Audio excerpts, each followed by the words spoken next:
Props and Locks on Fox 10 is brought to you by FanDuel Sportsbook. Make every moment more.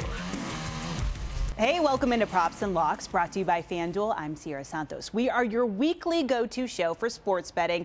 We're talking Cardinals, Niners in a divisional showdown, Sunday Night Football, Monday Night Football, and of course, the best bets right before the Thursday night game between the Jets and Colts. But first, we got to bring in our betting bestie, Ben Stevens, host of the Morning After on Sports Grid. Let's keep it local first, Ben. The Cardinals dropped their first game of the season last week to the Packers. The biggest unknown is the status of Cards quarterback Kyler Murray. Ben, this is going to be a tougher challenge than the last time they played San Fran. Most notably, the guy under center is going to be Jimmy G. But how has Kyler's ankle injury affected the line as they head into Santa Clara? Sierra, I think that's the reason we have seen the market move here. It opened up in the Cardinals' favor at 2.5, even being the road favorite. It is now down to virtually a pick'em. Arizona only favored by 1 right now, and you see that money line price very, very close. Only a couple cents of difference between the Cardinals and the Niners for this game. The over-under total, 46. It's actually up a little bit from where it opened in this earlier week of the line. So I'm not entirely sure why the market has moved so much. It must be about Kyler Murray and his health heading into this game, because I think it's a slight market overreaction. I don't mind Arizona in virtually a pick-em ball game against the Niners. All right, Sunday Night Football, Titans at Rams in Los Angeles. They ain't playing around, my man, acquiring 8-time Pro Bowler Von Miller from Denver. Meanwhile, Tennessee lost star running back Derrick Henry indefinitely to a foot injury. Rams, the favorites at -7.5, -360 on the money line.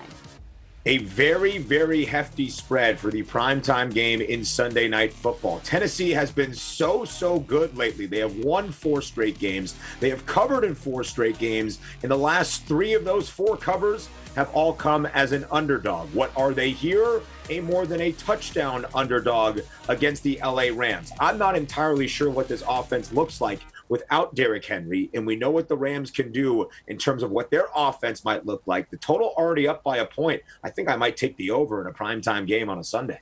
Yeah, they're in win now mode. And if you're looking for 2 high-octane offenses going blow for blow, yeah, Monday Night Football is not it.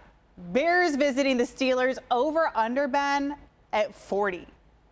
The lowest over-under total of the entire week 9 slate in the NFL. What exactly are we going to see here? The Pittsburgh Steelers now back to 500, pulling the upset last week in Cleveland, Ohio. The Bears have been a sticky team, though. They haven't played all that well this year. I think the points and the movement we have seen in this spread favor the home team on a Monday night. I might follow that market movement as things stand right now, Sierra. We still got a lot to get to. We are setting the table for Thursday Night Football after the break. Don't go anywhere.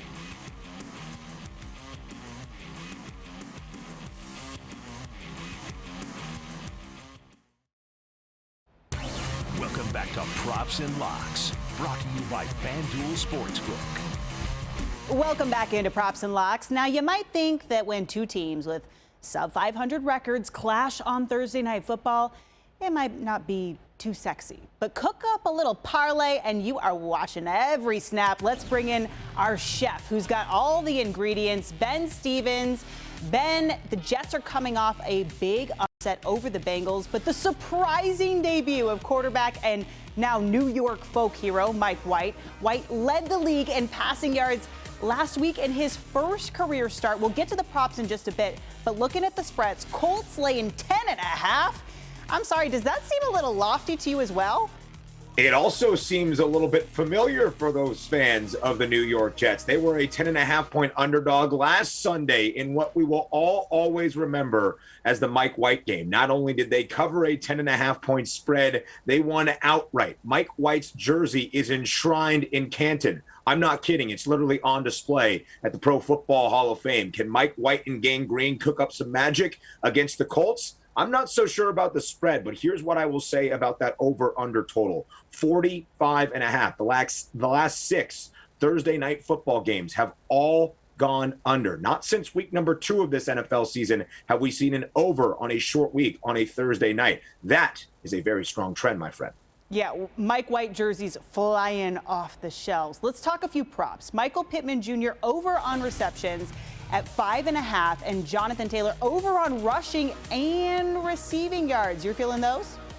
I don't know why the over for Michael Pittman Jr.'s total receptions prop of 5.5 has plus money, but if FanDuel is going to give you plus money, then absolutely run and grab it. Michael Pittman Jr. has been over this number of 5.5 in 5 of 8 games. Last week against the Tennessee Titans, Michael Pittman had 15 targets, 10 grabs. He's the most targeted receiver for Carson Wentz this year. We love that over. We love that plus money. And Jonathan Taylor is averaging 114 rushing and receiving yards combined so far this season. He has gone over this number in 5 straight games. If Indy has any offense going on Thursday night, it will focus on Michael Pittman Jr. and Jonathan Taylor, their workhorse back. I love the prop board for this Thursday night football game. All right, Big Ten, Ben, you are out for some redemption this week. We are talking college football. You are going to give us your favorite lock for the weekend in college football, and we're talking a little college football playoff rankings. That's after a quick timeout.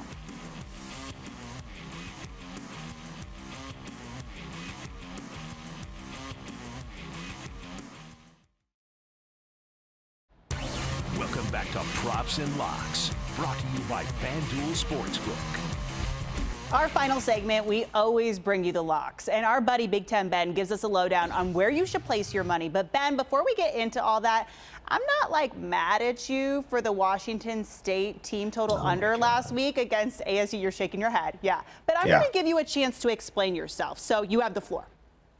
All right, here's what I will say. First and foremost, Arizona State, I will never bet on the Sun Devils again. Talk about ruining a golden opportunity. A 15.5-point favorite at home against Wazoo, who was barely stuffing anything in Pac-12 football, and you give everything away. You had a chance to be a contender in the Pac-12 championship race. You had a pole position opportunity in the Pac-12 South. Now it's all Utah's. We're not talking about Arizona State again, and Arizona State, Sierra, does not find itself in the first CFP poll of this year. College Football Playoff Selection Committee, please give some love to Cincinnati, and please do not rank Alabama number 2 in the country when they already have a loss. Losses must matter.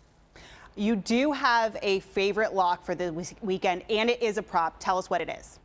It's a quick prop for you. Malik Willis in his game against Ole Miss. The quarterback for Liberty might be the number 1 overall pick. If they give you a rushing yards prop, he's the leading rusher at the quarterback position in all of college football. We take an over in the shootout against the Running Rebs. I love it, and I love it that you're willing to double down. By the way, last Saturday, I was pretty heated, probably more than you were.